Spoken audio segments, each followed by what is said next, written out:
Hey guys, to get a copy of our free downloadable spreadsheet, head on over to realestatable.com/spreadsheet.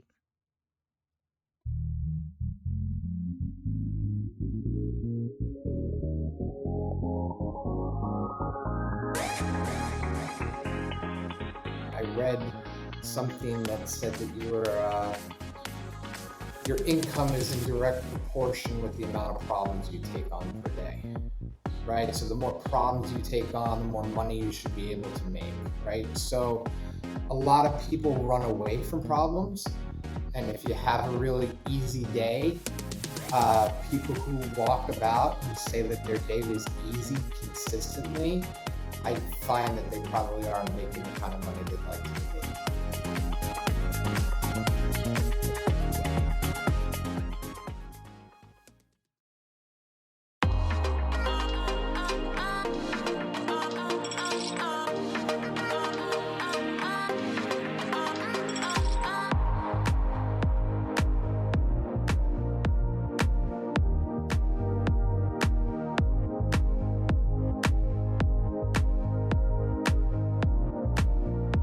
Hey guys, welcome back to Realestatable, your go-to podcast for raw, real, and relevant information in the real estate world. I'm Ashley, and I'm here with my co-host Tiffany, and we are recording episode 7 today. We have an awesome guest with us today, Anthony Camardella. He is a real estate coach and owner of the A-Team, a team that is off of the Long Island area in New York.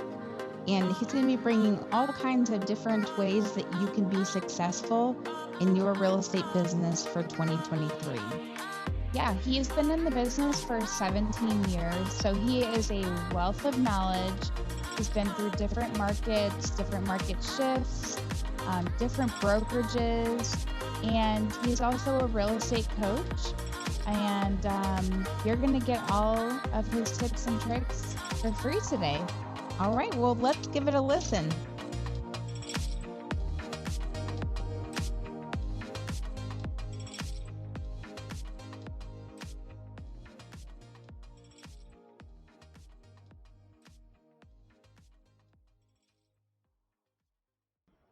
All right, we are here with Anthony Camardella. Did I say that Nailed right? it. Nailed it. Nailed Okay, it. perfect. Nailed it. And we are here to pick his brain. Like we said at the beginning, he is a real estate coach. So you guys are going to be getting tips and tricks for free. So let's jump in. All right.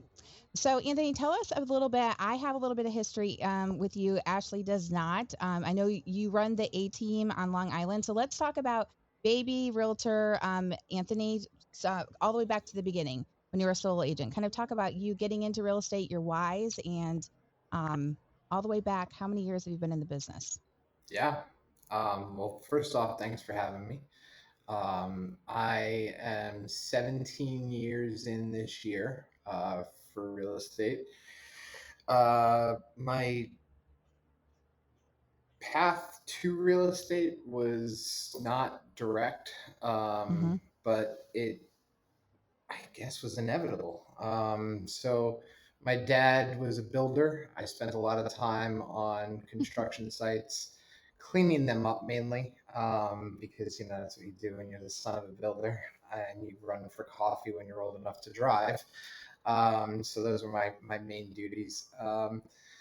And then my mom, my dad had a stroke in 1995 and he stopped working completely during that time. And my mom stepped up to be the main breadwinner of the family and she got a job in mortgages. So I started in mortgages. I did cold calling after school from like 16 until like 23. Dang. Yeah. That's And right. Right into the wolves. yeah, well, That's hilarious. when you're young, you don't know any better, right? And you're kind of like you're making a joke out of it almost, right? And like it was probably bad because at 17 I was getting a real kick out of this one guy who would like scream because the number was wrong, and I would like ask for Lucy, and he'd be like, "There's a no Lucy here," and he would just every time, right? So like in order to like Just make talking about that. That's like hilarious. in order to make it fun, I started every day off calling that guy first, Oh my right? gosh. And being told that there Oh was my no gosh. Lucy there, right? So like that was how I kicked, right? So yeah, things not to do. But yeah, and then from there it was a rough start, you know, getting into the industry at 23. Someone says that you don't really have a schedule and you can make it on your own. You do everything you're not supposed to Oh do. yeah, right. Well, and I think about it, I'm like doing math and I'm like, that was right before the recession that you got in as well. So that was perfect timing, perfect timing. Because I was right after that. So at 16 years, right Yeah. after that. So the first couple of years, a struggle, I would assume, right? Yeah.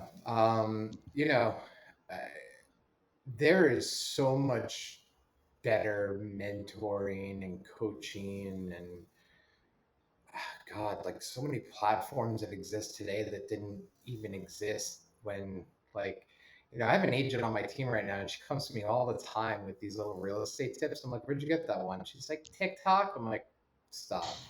TikTok, You podcast, know, yeah, for sure though. Like access into but information is it's completely but different. it's Yeah, I true. agree. That's Ashlee too. Yep. Exactly. Uh, So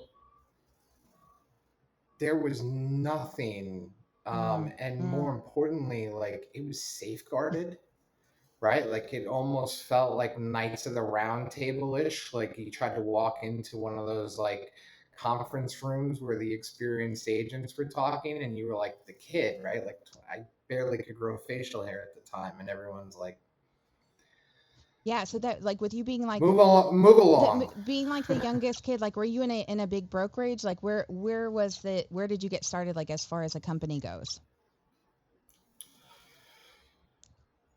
Yeah, I think I'm starting to get the I think I'm starting to get the reputation of being like a real estate gypsy because I haven't stayed one place too long. But you know, I've moved actually. I've probably moved 8 times over the 17 years. And it's always That's not bad though. it's We've had people that move 8 times in like a year. yeah, So it's that's not bad. it's Eight better in it's 17 better years, than yeah. 8 marriages. Yeah. Um There so you go. you know, Perspective. Let's leave it with perspective. exactly. But I moved for the same reason every time. And it's always to grow, Mm-hmm. right? I felt like you reach a place sometimes when you're working in a certain place and you're like, I got to the end of this book. There's nothing left. Mm. And every time I made that move, every chapter of those moves, they were equally as Yeah. good. So it's like when anybody ever asks me about a company, I have such a hard time not saying great things about them. And they're like, well, which company do you like best? I'm like, don't ask me that. It's like asking me my favorite kid. Like, there's no, Yeah. you know what I mean? Yeah. Like, there's no way to kind of like say, but they all had really good things. So that was my journey, I guess, if you will, up until our most recent move. So that was, yeah. But we moved a whole team this time, which was different. When did the A team start? Like I know I'm like thinking back and I'm like, I don't know, when did the A team start for you? It's the How many years in the business? First time I ever put it on anything was probably Okay. 2010. It was AAC and Associates, Mm. when we were allowed to use things like that. And I used a little at symbol for the A. It was, you know, I had no idea what I was doing. I just kind of slapped it together back in 2010 and was like, hey, we're a bunch of married men that sell houses together. And that was kind of like it. And it was great in the way that I met a lot of good friends that I remain friends with to this day.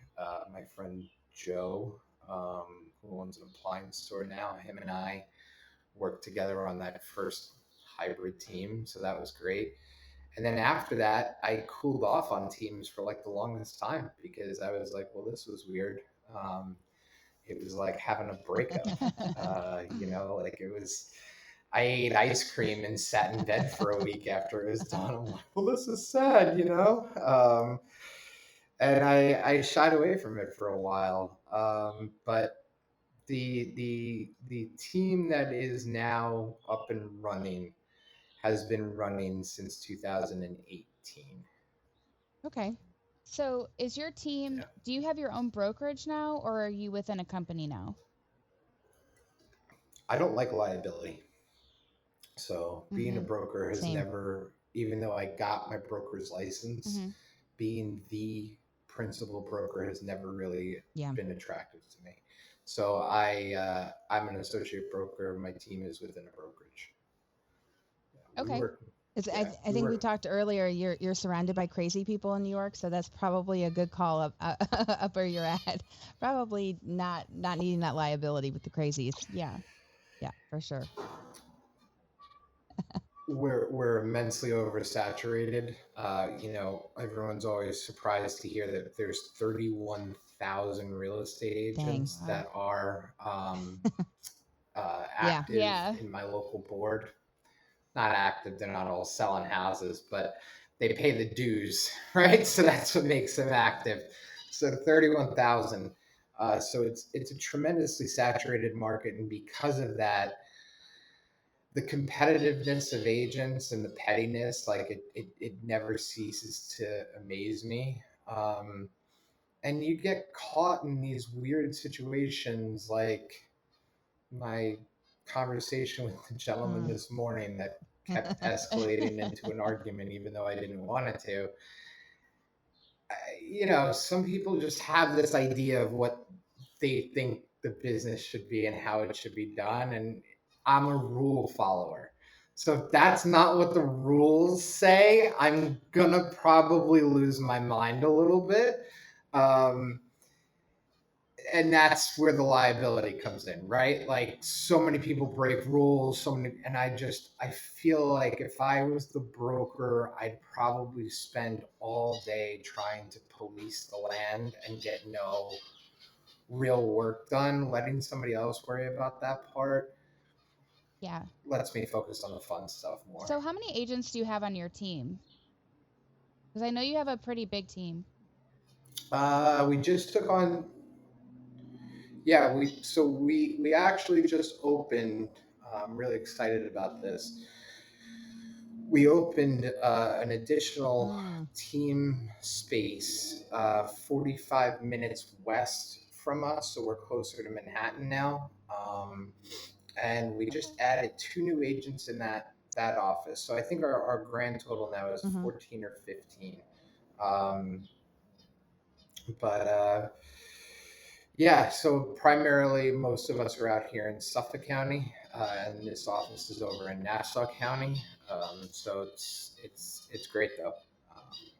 How is the year going for you? So we've been talking a lot about change and how to like how to position yourself differently. So you've been in the business for a while, you've been people managing for a while, your team has had things that have worked over the years. So can you talk about a little bit about this year? Like Yeah, what's different? What is working for you? Like yeah. what's your tips and tricks, would you say? Yeah. So anybody who was like myself that invested in like Zillow or any of those lead platforms, you probably were shocked as I was back in October when the inventory dried up and there was just, Mm. I mean, those platforms require inventory in order for them to work right. So when the phone doesn't ring as much, it requires you to go back. But that was very exciting for me. Because born and raised in Yeah. the world of telephone sales and doing telemarketing and cold calling and all that, that's just second nature for me. It's not that hard. And I was excited to be able to teach the team this set of tricks that I don't think anybody's needed for the last 3 or 4 years because of the way the market's been. No one's needed to rely on these tools, and they're 100% the tools of a good Yeah. salesperson. And it's really exciting for me to be able to kind of like dial back up some of the skills that it takes to be a good salesperson. So one of the things that's going to, I think, help anybody in this marketplace is getting better at what you do, learning not just what to say, but how to say it properly, the timing of when to say it. It's all really important. So brushing up on those skills and making sure that you have what it takes to get into hard conversations. That's, I read something that said that your income is in direct proportion with the amount of problems you take on per day, right? So the more problems you take on, the more money you should be able to make, right? So a lot of people run away from problems. And if you have a really easy day, people who walk about and say that their day was easy consistently, I find that they probably aren't making the kind of money they'd like to be making. Man, that is like gold. That's absolutely true. Because I do think about that, like head on for problems, making sure that you're solving that, not shying away from the things that are going to kind of give you like the adversity kind of approach. That is so true for sure. When you say you're doing those things, like, so you're talking about like cold calling, door knocking, like what actual activities are you talking about when you say getting back to like the old school way of doing business? What does that mean? Yeah, so I'm glad you asked that, because I wanted to clarify. So thanks for getting a chance to Yeah, go back a little bit, because the for sure. world's changed, right? Like, you cannot just door knock randomly anymore, right? There's a lot of That those going story around. that came Yep. out of Missouri was Yep. heartbreaking, for that person who pulled into the wrong driveway or knocked at the wrong door, right? So for my salespeople here in New York, luckily we are in a state that won't give a gun to literally anyone. So it's a lot different than other states. And like, I try to remind my team, like when we were in Nashville and they're like cursing at people crossing the street, I'm like, they carry guns here, people. Like, this is not New York, Absolutely, right? you Like, do. this is not, Absolutely, you do. like, this is not New York. So Yeah. we've had to adapt, obviously, with the changing times. So prospecting for me doesn't mean prospecting of like 10 or 15 years ago. I do this thing with my team, and they all love it for the most part when they actually get into it. If you have someone who's got the personality for it, because let's be honest, Really it. Yeah. not all prospecting is for everyone. Mhm. Prospecting is for everyone, but not all of the activities are for everyone. So some people that are a little more outgoing will do a lot better. Yeah. Other people, they're probably better with like social media prospecting, and that's a thing, right? Like 10 posts, comment 5 times, interact with 5 people, slide 5 DMs out, right? Like, it's social networking, right? But the retail prospecting is so much fun, right? So this is like, we go to Target, you wear a real estate agent shirt, right? And you just end up in that natural conversation with somebody about like something nonsensical. And you're like, oh my God, this was so much fun. You should follow my social media so we can keep the conversation going. I don't know that people understand how valuable contacts are, because everyone's so focused looking for sales, right? Like, they just want the closings. They don't care about the contacts, but the contacts are actually what's valuable. So hear me out, right? You're prospecting, you're beating your head against the wall right now. You're saying to yourself, like, well, I don't want to door knock. I don't want to cold call. Great. Do yourself a favor, grab a cup of coffee and go down to Starbucks or go down to the mall and bump into somebody on purpose. Watch the movie Hitch. The first 15 minutes of that movie will set it up perfectly for you, how to accidentally make fate happen. Okay. Yeah. But like, you have to put yourself in the place to be able to meet someone and have a conversation. And because you're a salesperson, this is where the sales tactic has to kick in. You have to have the guts to ask somebody for their name and number. And I'm going to be honest, this is a lot easier for a guy than it is for a woman, because we spend our whole lives having to ask for the phone number. Okay. Right. So So the women on my team Asked look for the at me number. like, what do you mean you asked for the number? I'm like, yeah, believe it or not, Mhm. okay, as a guy, you have to do these things, right? So I think that prospecting could be fun for a lot of people if they took Yeah. the focus off of trying to get to a closing and put it on creating a relationship, right? So it could be a lot of fun because all you're doing is making friends. So you're saying like getting yourself out in local areas, wearing the shirt, wearing the name tag, making those conversations happen. And that's kind of like your version of like the door knock, the cold call, et cetera, like start like actually forcing those relationships to start. You could still I do love it. Yeah, you could still do those old school. You could still Yeah. do those old school Yeah, practices. I'm for not sure. saying they don't work, right? Yeah. Circle prospecting. I truly believe in that. We preach that all the time in coaching, right? Find a listing that just Yeah. hit the market. Beat your competition to letting the neighbors know it just hit the market. Mhm. Like Yeah. that's all that is. But the goal, and I think Q, right? You guys had Q on the show, right? I think Q understood the assignment better than anyone I've ever heard of before in my life. Because the minute he stepped into the business, he knew the one goal was to just create contacts. And the more contacts he had, the more closings he Yep. would have, which is why he got to 6,000 people within a couple of months because he never stopped meeting. And when Yeah. you talk to him about his routine, it includes going to Kroger's. I don't have a Kroger's. I guess that's a food store. Yeah. Okay. It does. But, right? Yeah.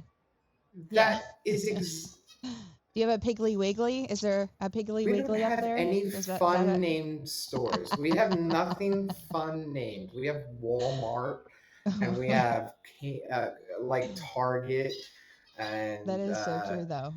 Bravo supermarket. That's funny. Like we don't have anything, but Q Mhm. Q understood. It's about making contacts, right? This is a contact sport.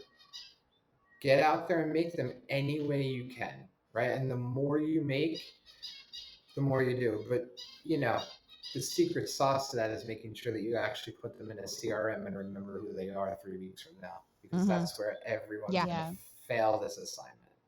Yeah. I think that is a downfall of a lot of agents that their follow up isn't there. Well, that or they're doing the action, but they're not actually getting like the prize to that. Like so they're doing that. They're having the conversations. They're handing out the card, but they're not actually making the ask to come back into like what the prize is for what you're doing. So I think that is a really good point. And those people are saying, "Oh, this is not working." Well, why is it not working? If you're making those conversations happen, then what is the part that you're missing? And I think that's kind of like that lid on the activity for Yeah. that. So it's a really good point. And I like the idea of you purposely, like you would door knock, time block for door knock, like time block to put yourself in those situations. Agree. Love that too. So as for your team, do you guys have like a schedule of on Monday, Tiffany's door knocking, or do you guys have like a schedule of this is our prospect hour, go out and do it, or how do you structure God, if that? my team's listening to this, are they going to hate this question so much? So what I have tried to do, right? Because again, this is we're all 1099. We got in this because we wanted the freedom Yep. of Yeah. our own schedule. The struggle. I think that most of us didn't realize that we were Yeah. signing up for ball and chains for life. It comes in the form of this. You know, I don't have a problem if people want to work from home or not show up or not do certain things in front of me. But when that phone rings, you got to be available. So as far as like office hours, because that's kind of like borderline what we're talking about here right now, I can't force anybody to do anything, right? But I do ask. So Mondays and Tuesdays, usually I got Lena and Gina are in the office. Wednesdays, usually Diana. Thursdays is Lena again. Fridays, I give everyone off, including myself. you know, and I work half day on Fridays with an empty office because I love it. And then I skip out half days because when the summer comes, that's my dedication to get by the pool, right? So um, that schedule tends to help. I let everyone pick their own prospecting hours, their own times, but Yep. what I will do is I'll take notice of certain things. Like somebody consistently making phone calls at the same time, day after day after day, week after week after week, and seeing the same results. Yeah, there's no mystery as to why that's happening. You're calling these people while they're at work at 11 o'clock in the morning during a weekday. Yeah. Right? Have you ever tried these calls at 7 p.m. on the Monday, Tuesday night? Like, you know, so I think that's why people join teams. I think that's why people have a team leader. I hope that's why most people want that kind of accountability, because there's a reason why professional baseball players still have batting coaches. Right? Like they can clearly hit a ball. They're in the MLB, right? But that swing can always get better.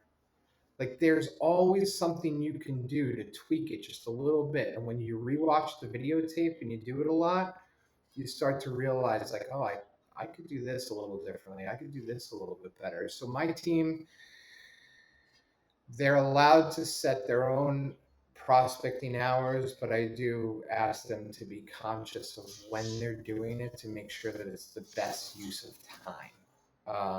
And I think that's hard for people to really establish, especially when you're new in the business, is best use of time.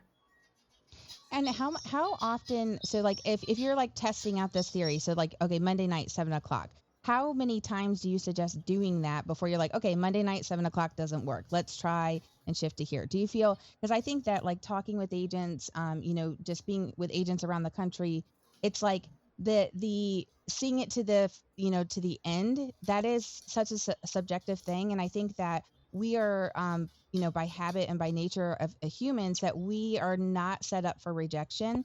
And I think that the rejection part of that could just be the bad timing that you're describing. And so how long until you're like pivot, like don't stop the activity, pivot the time, pivot the environment, etc. What would you suggest for that? I love that question so much, because I'm gonna ask you a question back. Okay. Why do we expect there to be an end? I don't know. I think that I think that they're not necessarily, there needs to be a pivot, and that's kind of what I'm getting at, is that, you know, I'm not saying just you. I think everyone Yep. gets into this business thinking there's a finish line. That's the worst expectations you can have in this business. There is no finish line. But if you're gonna, if you're trying to decide, okay, when is the most opportune time, do you think that you just continuously week after week change that timing, or do you think that, you know, run everything for like a 30-day test? Yeah, that's true. I 30-day test. I 30-day test everything out. 90 days if I'm sending out like mailers and stuff like that. Right? You got to test stuff long enough to see if it's working. 100%. Yep. Right? Like one week is not enough. I always use this example for people, and I say to myself, like, I know me. Yeah. I'll start looking for cars before going on vacation. I just did this. I'm about to go in for surgery next week, and I was on the Jeep dealership last night. I'm not buying a Jeep next week. And when this guy calls me today, and he's like, "Oh, I saw you were on the website, da da da da da," and I'm like, "Look, buddy, I was building a Jeep that I'm not buying. That's what I was doing. Okay, passing some time. Like, and how many people do that with our business too? So if you're in an industry that people like to play and dream and imagine a little bit, guess what you're gonna have? You're gonna have people whose like motivation is not there.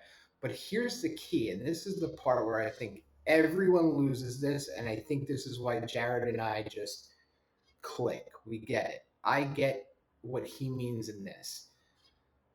They're forever contacts for a reason.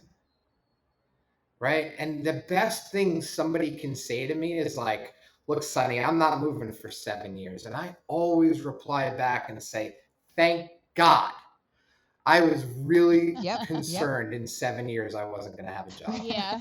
2030. But I'm going to put you on my calendar right now for 2030, 7 years from now, and I can at least tell, my family, guess what? I'm going to be employed 2030. I'm going to have a job again. I'll have a listing March of 2030, right? Now, all I need to do is not screw it up in the next 7 years, right?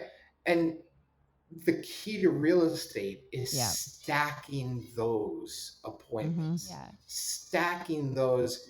Yeah, not right now, but down the road. Thank you. If your words aren't thank you when somebody says that, you're doing it all wrong, right? So I had a guy on my team. Unfortunately, we just couldn't get this over this hurdle. This is not one of those sports that you get in to hit home runs. We are constantly looking to fill the bases and then hit a home run. It's not one home run at a time. You don't want everyone on the team hitting home runs. The same way you don't want every lead you call to buy a house today. First off, you couldn't show them all a house today. Second off, you couldn't list them all today. And you would be broke 10 years from now because you would have no pipeline left. Right? So let's be really positive about the responses of, yeah, I'm not ready yet, or yeah, I'm just looking, or yeah, I can't afford this right now. You know how many agents I find throw away leads for people who have bad credit? Why? Right. Yeah. That's something we can fix. Absolutely. Well, yeah.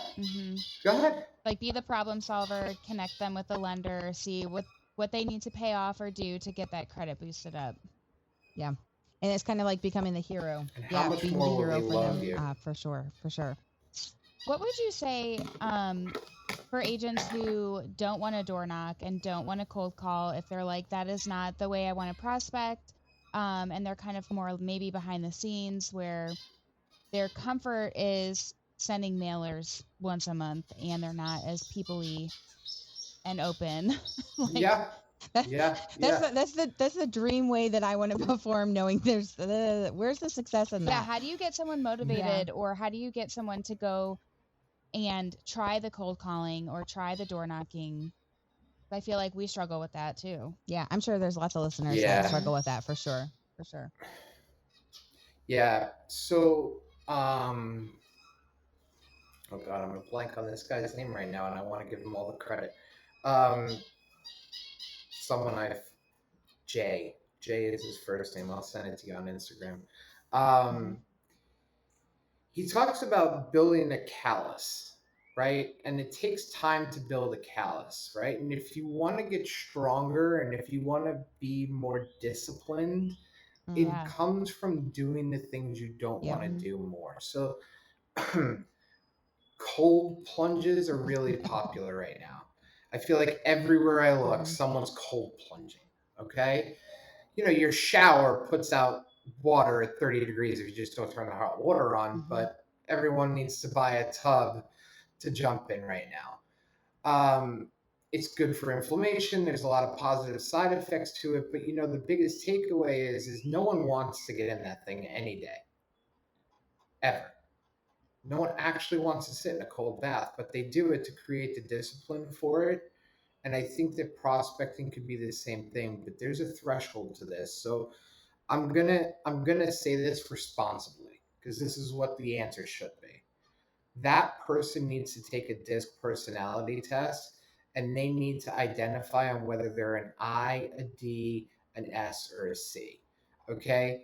Because if they are an SC type personality who is not going to naturally be extroverted enough to talk to people, it's probably not a good idea to drop that person in the middle of a crowded room and ask them to network. Like, they're just gonna very slowly disappear into the corner.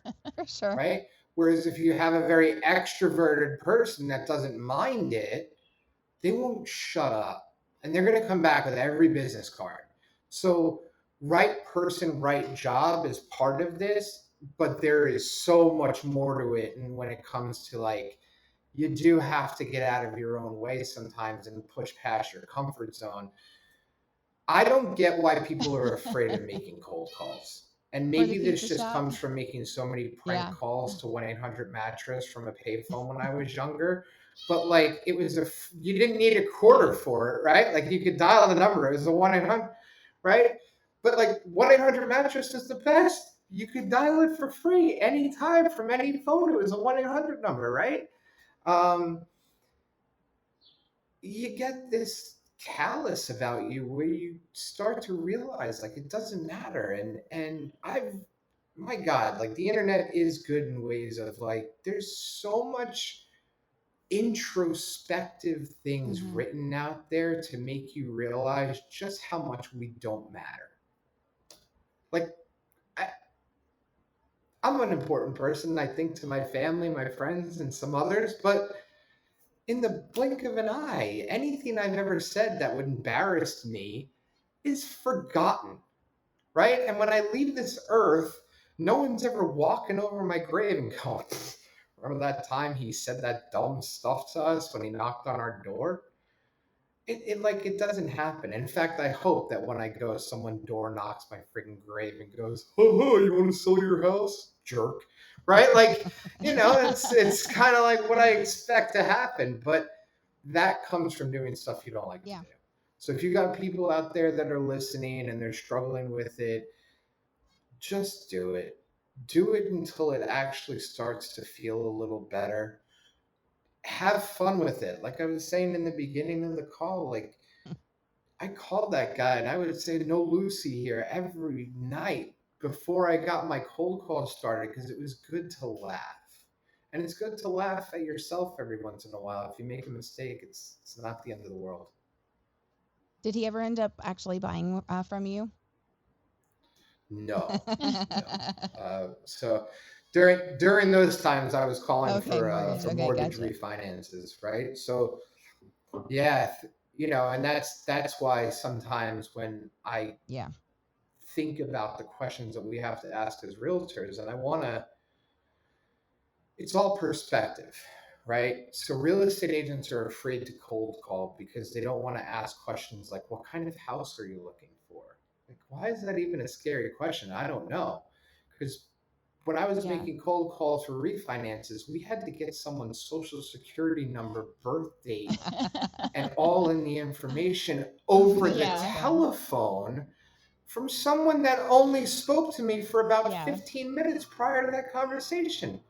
Right? And here she is, like, 115, right? Like, and then they're just oh, okay, Gladys, here we go, right? And and she was doing a refinance with someone she never met at that point over the phone. So phone sales should be the least scary of anything. Door knocking, the world's changed dramatically. I'm not as comfortable recommending door knocking to people as I used to be. I'm a lot more comfortable telling people to learn the art of retail prospecting. I've told this story 100 times. Like, I have always, when somebody asks me, and thankfully for back surgery, I'm never going to be allowed to do this again, but got something heavy off the top shelf for someone, because at 6'2", I'm like the unpaid employee of every store in America, right? So I'm just getting things. Ever since I've had a business card, I go, hey, I did this for you. You're going to do this for me. Just make sure that when you get ready to buy or sell, you give me a call, right? And I have sold at least 3 houses that way over 17 years, because they call and they're like, you're such a sweet boy, right? Yeah, no problem, right? So it sounds like you do like the Kroger thing that Q does. You just get stuff off the shelf for people. Yeah. And it just happens to be Target or Walmart or something like that. So yeah, and when Q listens to this, don't think he's not going to be running around grabbing things off the top shelf for people now, because there's no shame with his pinky. Yeah. Well, see, I'm the short person who will like climb the shelf to try to get to the top. To not ask, because I'm like, I'm not asking anyone. Yeah, for sure. But it's a great icebreaker for you, though. You should ask a tall person, and you should say, hey, if I could ever do anything back for you, Here's my business card. You take my pitch and you flip it around. All right, I'm only shopping the top shelf from now on. from now on. There you go. Our husbands are gonna hate this idea. Yeah. Why are you shopping again? Why are you getting only top shelf items? It's business prospecting. For work. It's for work. Well, the customer service department's going to want to know why you keep returning the same 3 items and buying them every week. That's the same thing. Well, we're going to take a quick break, and then when we come back, we're going to wrap up our conversation with Anthony and dive in a little bit deeper.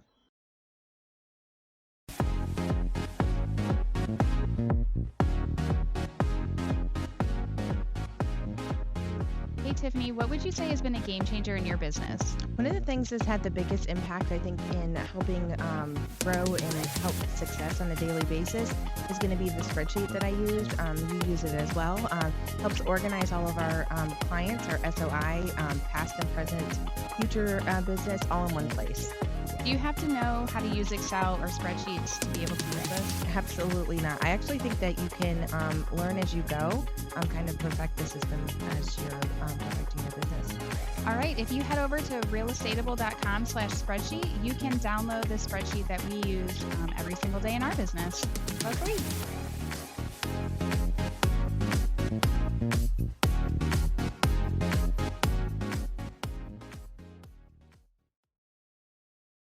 All right, guys, welcome back.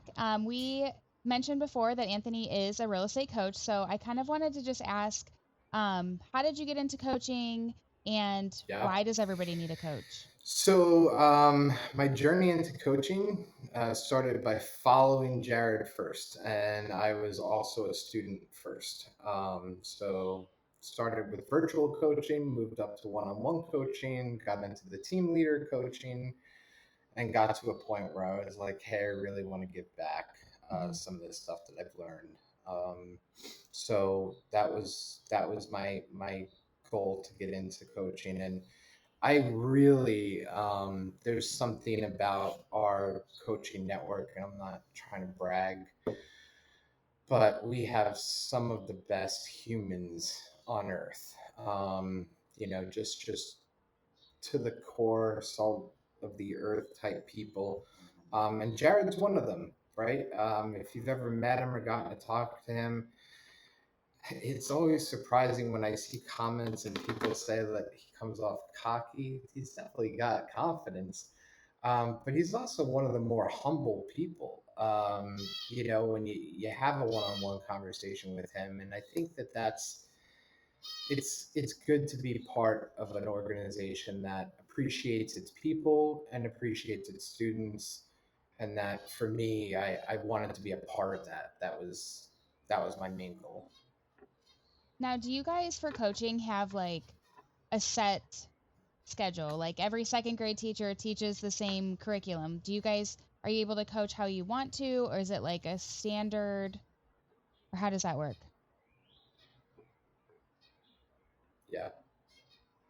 Yeah. The nice thing is that we do have a curriculum that we can pull content from, but it is not in a step-by-step order, because none of my students have come to me at the same level. Everyone's come in with different problems. My favorite part is that we kind of triage these issues as they come in. We start pulling it apart and taking a look at what can fix it. And then what I do is I reach into that Jared toolbox and we pull out tools that will help fix that specific problem. So I know that Tiffany is one of your students. That was a secret. We weren't pulling that one out. And I just want to know, is she your problem child or best student? It's fine. So, oh gosh, if we were in a school setting, Tiffany would be always gets her homework done. I question whether or not she did it before I walked in the room, but Okay. it's done, and she does it well. It's always done well. Okay. Yep. And and Surprise. she's Okay. usually taking wads of paper out of her book bag, just wads of paper. Okay, so some Where's things my book are, bag at right now? yeah, some things are, but for some reason she's able to reach into that wad and pull out exactly what I asked of her. So, like all of us, I think that Tiffany does a great job managing the chaos that is our business. And out of all of my coaching students, I will say that I think that she tried to accomplish more on her own than most people would try to. And I give her a tremendous amount of credit for that. And I give her even more credit for finally seeing the light and saying, I need some help and I got to structure this so that I can have some time with my family and things like that. Because I know how important it is for her to be able to get In the home, pool. In the get pool. back to her pool, and that's what I want to see from my coaching students, because it's not always about making more money. It's sometimes about finding more time, finding more structure, and that's what I want, especially for Tiffany. Well, and I think that like my takeaway from this is like, why does everyone need a coach? I think that everyone needs an accountability partner, whether or not it's a coach, a professional coach, a coaching system, etc. I think that I absolutely, like you nailed it on the head, that I waited too long. I can definitely say that that is the truth for me personally. And so I think that having the conversations when you're working with accountability partners, if whether you're toying with coaching or not, I think having the conversations to be self-checking you, because for the longest time, like how many years did I step in, step out of the conversation about, getting into coaching with Jared. And I think that really destiny kind of crossed paths, because I think if I would have before, you and I would not have crossed paths. And I think that our New York roots really are helping us speak the same language. So finding the right person that speaks the same language, but maybe at different paths and in different locations in that, that's been a game changer for me. But I think that definitely, if I could say anything, if you're thinking about it, because I thought for too long, and I think that I could have got better and further faster if I would have stopped thinking that I was going to solve all of my problems without. It's almost like going for therapy or for counseling, Yeah. that you you're like, I don't really need help. I can figure this out on my own. And it's like, man, it's not even like we're solving world problems. It's really just having that person there that's specifically tuned into, where you are, like what you were saying, like triaging the issue and then figuring out exactly how we can, pivot and go in different directions from there too. So I 100% agree with that for sure. Yeah, it's a lot like physical therapy in the way that, like, you might not have realized you had a problem before you started working on something, and then you're all of a sudden like, oh I my have one gosh, I can problem. move my arm this Yeah. much further back. You've always I been have able one to problem, now throw a it's 99. ball. Yeah. Why everyone should why everyone should get a coach. We were talking about it before, right? There's no excuses anymore, unfortunately. Like, you can Yeah. get free Yeah. coaching online right now. You could follow myself, active realtor on either TikTok or Instagram. Andrew Ermonger, he's Mr. Mister Mongo on TikTok. He gives out more information in his TikTok for real estate coaching than some coaches I've met. Okay, like, he goes over SEO, AI, Yeah. buyer agency. I mean, running Facebook ads. He gives it all away. He won't charge you for it. You could probably call that man and have a 25-minute conversation. Sorry, Andrew, now your phone's going to ring. But it's one of those things that I think the community is at a point right now that it's flooded with coaching, mentor type opportunities, where it's like the excuse used to be I can't afford it, and it was a good one. that was a good excuse. You know, it was like $1,000 a month is no joke for a lot of people, you know, especially when they have mortgages and cars to pay and you're at the beginning stages of your career. And it's like, well, $1,000 would have been my entire last commission check. So I'm in no way, shape, and form encouraging those people to go out there and throw it on a credit card, because coaching doesn't give you transactions. Coaching helps you manage and shape your business so that you can handle more transactions, right? Like, it doesn't just make transactions appear, though. We could give a lot of tips and tricks on how to create leads, but I just had a conversation with a coaching student before, the real difference between leads and contacts. People buy leads because they think they're going to reach contracts, but it's really not the way it goes. It's contacts that equal contracts. So I'm a big proponent in saying that you should find a mentor, you should find a coach, you should find some kind of guidance to cut through the learning curve, right? It took 7 or 8 years for me to finally start grasping, you know, the structure of real estate, and an accountability partner is huge. Yeah. Yep. I agree. Well, we have 4 questions that we ask every guest that's on the episodes with us. So we're going to start by asking if you could give advice to an agent that's 1 year or less in the business. What would be the one tip or trick that you would tell a newer agent getting into the business, struggling in those first couple of years? Yep. Find your oldest person in your family's phone book, take that from them, and ask them to introduce you to all their friends and family. Okay. I like that. The oldest member in your family. That's the key. Well, yep. I know my mom has a phone book. Yeah. Yep. Where's the phone book for? For here? Yeah. Indiana. Yeah. I mean, she has everybody in it, but I mean, that's where my family is. Oh, you're talking like an ad. Okay, so like you're not a phone book. Yes. Yeah. Okay. Yeah, my mom has that too. Okay. All right.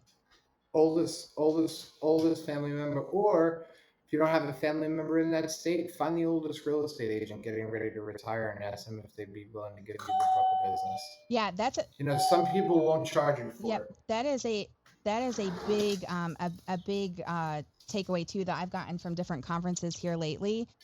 Is talking with agents that are retiring, getting out of the business, and how you can leverage their business too. We'll have to do an episode on that for sure. So, what else we got? What has been the most influential book that you've read or listened to that has changed your business? Are you a book reader? Because we've had some people say, I'm not. Okay, good. So just one. Just pick one. Yeah. No. 1 or 2. All right. So, but it's yeah. All right. I'm gonna have to give 2. The biggest book that'll change someone's business is obviously The 4 Disciplines of Execution. And I hope that Tiffany had you read that too. And the biggest book that changed my life, it might have been Why We Want You to Be Rich by Robert Kiyosaki and Donald Trump, right? Because it just made more sense why rich people want more rich people. It's not like everyone always looks at it like this is a protected circle that they don't want more people in. But it's actually so much more healthy for the economy when more people are making more money. So it's like you could charge more for your services and your products when people are making. So it's like the rich want you to be rich. So it was eye-opening for me. Awesome. Yeah. I've not heard that second book. So and a real good work of read The Allegory of the Cave by Plato. Great. We'll link all 3 of those books for you guys too, just so that I've not heard the second and the third book. I've not ever heard of those. Yeah. No, but I do like Robert Kiyosaki. He's good. Got good information. Gotcha. Yeah.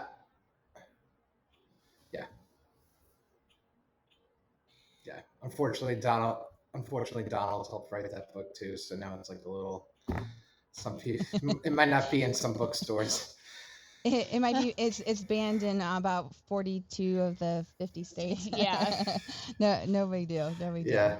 All right. I have my copy still on my bookshelf. I Okay, can send it to you perfect. guys. We'll just pass it around. It'll be like the library, the Anthony Yeah, and there you go. the AC library. We'll check it out, pass it around the country. No big deal. No big deal. I'm Well, gonna get a message in the mail for passing out propaganda what for do you? Trump. Oh gosh, I do not miss living in New York at all. At all. That's so true. What's some things that you like to do outside of real estate? Like I'm curious to know, like, what does Anthony do outside of real estate? I know you have your kids, your wife. Talk about what that looks like for you. Yeah. Hobbies, Listen, interest. time with family is most important. It gives you time to recharge. I think we move so much throughout the week, throughout the month, throughout the quarter. Sometimes sometimes Mm-hmm. not moving is one of my funnest activities. But I golf. I like to draw, read. I stay busy. You were talking to me. You were talking to me about video editing too. Is that still a thing that you're doing? Like you still like to do that? Yeah, I pay a video editor now Yeah. for the actual stuff that we're doing Yep. for work because it'll never get out. And I've learned this now over a year of I've got three podcasts right now in the bucket. And for my members that recorded with me, I'm so sorry. Your podcasts are coming, I promise. But when I leave it on Yeah. myself, to edit it, but I love it. I love the creative process. If I hit the lottery tomorrow, I would be a YouTuber with no subscribers. I wouldn't even care. I would just constantly be uploading and editing my own video because I love the process that much. It's so cathartic. Well, with that note too, let's plug your three podcast, or you have a podcast. You edit 3 podcasts, right? Yeah. Okay, so let's plug some podcasts that you would suggest as well. I feel like it could be a book, a podcast. What are some influential podcasts yours to start with? Oh, the Gary V experience, Mm-hmm. for sure. If you're not listening to the Gary V experience, you're missing so many nuggets. That man just gives Mm-hmm. out and gives out constantly. My podcast is the Moving Out podcast.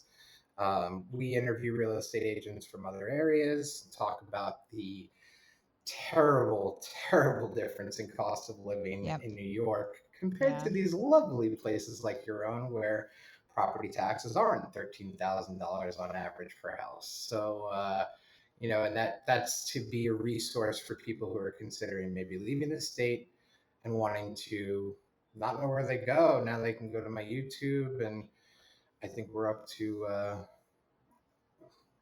18 or 20 episodes now. So you can 20 different states to choose from.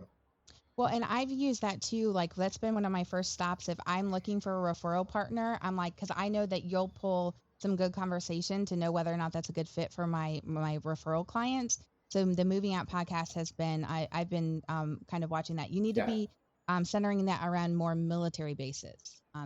That would be my advice, which would not necessarily be would people be moving out of Long Island to be moving near military bases, but that would be beneficial for me. So. Yeah. It'd be So let us beneficial for know. us. So Yeah. here's here's a fun fact though.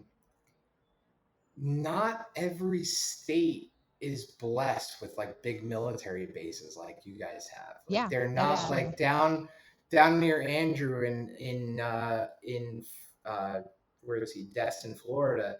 He's got a really large military base by him too, and Yep. I'm really envious of people who live by military bases because there's such turnover that comes from Yeah. that. People moving in, moving out, getting deployed, right? Like it creates an economy within itself.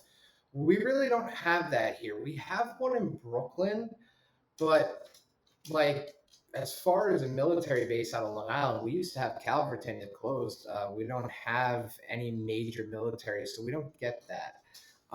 We get a ton of people fleeing the state right now just to get away from high taxes and cost of living and crowded streets. So but that's an interesting that's an interesting point. My husband, funny story. So my husband, when we just did that, the trip to New York City, the girls' trip in December, my husband was like adamant that I had to stay on the military base in Brooklyn. And I was like, dude, it is like like probably like a 3 mile walk to the train, that it cannot be safe. Like, okay, cool. I'm safe on the base staying there, but I'm like, they cannot be safe getting on and off of the train to actually get into the city. But he brought that up, and I have a ton of research on that military base, and I would never want to be stationed there. Let me just say, anything that's around that military base, I'm like, that is so sketchy. I'm like, I want to be like right at the entrance to the train. I can get on it and get off. But yeah, he was adamant about that. So I learned all about that was the only military base that was in and around that area too. So no, thank you. I will say no to that. Yeah, No, and no, thank you. it's traffic city there too. It's right at the base of the Verrazano Bridge. Yep. There's nothing appealing about the location for it, unfortunately. Absolutely. Yeah, but well, we'll wrap it up with one of our favorite questions. So if you could determine how someone remembered you by, either your kids, your wife, your family, your clients, like how do you want people to remember you by, like the legacy that you're leaving? We're ending on a weighted question on how you would want people to remember you with the experience that you leave them with. a week out from surgery, I don't think I want to answer this Oh, question man. right now. It's feeling I promise. It's feeling a little ominous. We ask everybody this, and it's like let's end on a high note. Yeah. This is gonna be the clip that they cut and play at my funeral over the casket over and over again. I'm like, this is what he said he wanted his life to be remembered by. This is his last wishes. Yeah. The whole thing. That's funny. Yeah, just send her the last 2 minutes. That's all she needs. She's not gonna watch the whole thing. If you don't know me at all, it would probably take you about 10 minutes to know that you could pretty much ask me for anything. I'm a person that is forever here to help. It's gotten me burnt more times than I can count, but I will never stop giving whatever I can to help people. So if you remember me by anything, remember me as someone who was always willing to give you a hand if you needed it. Just no longer lifting anything for you because my back is now broken from doing it too many times. But at the grocery store. At the grocery store. Yeah. That's true, and I feel like that is probably really just super, super obvious right now with everything you're going through. So we're so thankful that you took basically this entire morning. We missed the whole real part of actually getting to this recording. It took about 4 hours, 4 hours in the making for technical difficulties. We so appreciate you taking the time this morning with us, for sure. Absolutely. Yeah. You guys were awesome. Thank you so much for having me. Thanks for being on. All right, guys, if you liked this episode, you can follow us on all of the podcast platforms where you find your favorite podcasts. You can find us on realestatable.com, and we will see you guys next time. What an awesome interview. Yeah, Anthony is great. He's my secret sauce. Being able to share him with you guys was awesome today. I think that I learned a lot, honestly, about how he's run business, how he got into business, and just like history as far as the journey that brought him to where he is today. What was your biggest takeaway, would you say? I like the book suggestions that he had. I've been needing to read a new book. So I've already read the 4DX, but I think I'm going to read the Robert Kiyosaki one with Donald Trump. Just try it out. He also mentioned another book after we hopped off, Rocket Fuel. He said that was a good one.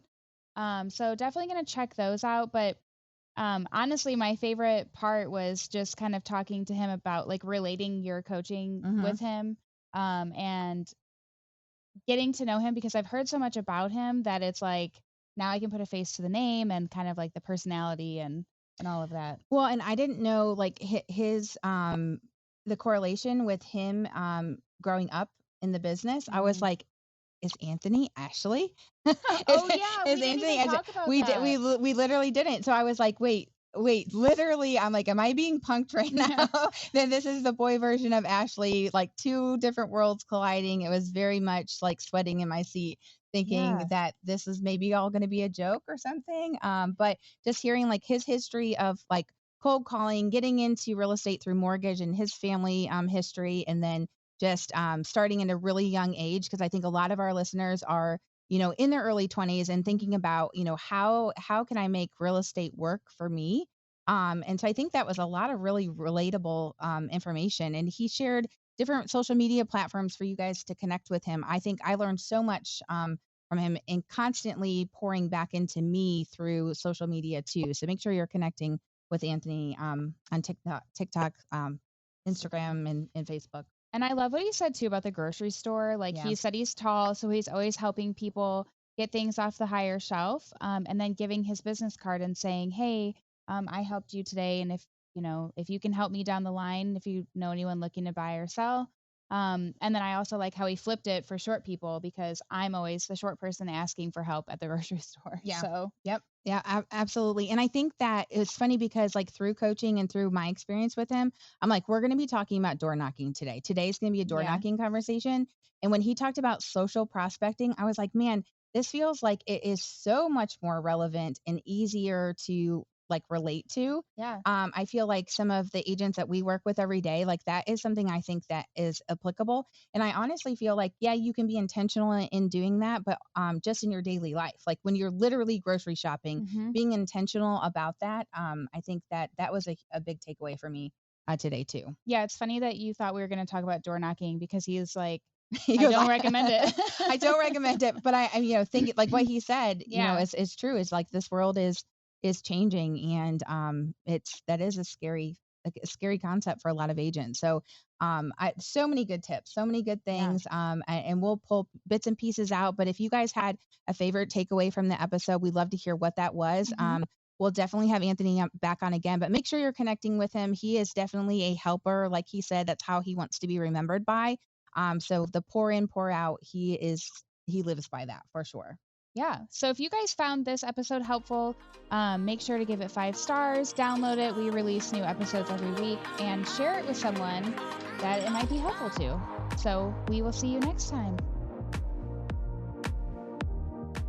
Break it down. What's the first thing that we're doing from here included in the packets, which is for farming, what does that packet look like? And then for our clients. Okay, so step 1, when you get the report, it's going to have a Google photo of the house. Mm-hmm. Sometimes those photos look awful. Like, I'm not going to lie. Yeah. Or sometimes if it's new construction, sometimes it's just a picture of an empty lot. So at that point, I use my best judgment, and sometimes I take that page off. The cover page. Yes, because Yep. I don't want them to be like, why'd they send me a picture of a dirt lot? I want it to be their house, or I'm just skipping it because it doesn't look good. Thanks for watching or listening to our show today. Our show was brought to you and created by Realestatable. And our executive producers are Ashlee Jankovic and Tiffany Klusicek. Realestatable is produced by TSE Studios. Check out show notes for audio credits or any of our music. And we're your hosts, Ashlee Jankovic and Tiffany Klusicek.